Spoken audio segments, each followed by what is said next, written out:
punyeta naman sasakay ko po. Hindi ka na. Tara! Hindi na ka. Ikaw mag-alala. Video kita. Yan mo to. Huwag tayo matatapos po. At yun ang intro nga natin mga boss. Gandang araw pala sa inyo. Ako si Godwin. Tara, dito tayo. At mukhang nagalit nga si Noemi. At ito ay nais ko na yung mga gamit natin. May bago nga tayong mga kasama. Yan si Icy. At nakarating na nga rin kami dito sa bypass. Wala kasing pasok sa Celesio. Kaya ito, imbis na mag-day off, nagtinda na lang kami. At sila nga ang magtitinda at ako ang day off. Pero hindi tayo uuwi. Andito pa rin tayo para mag-assist ng mga customer at tumulong sa kanila.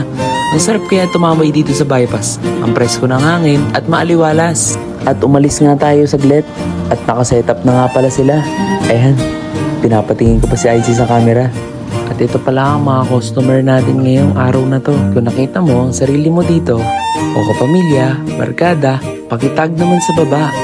Maraming salamat po sa pagtangkilik sa pagkain namin. Ito pala ang kagandahan dito sa bypass. Iba-iba ang pagkain at masarap tumambay at maaliwalas. At kung naghahanap kayo ng mapupuntripan, mga papamilya, mga pabarkada, swak dito.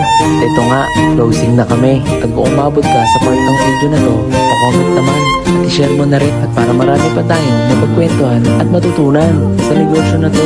Hanggang sa muli!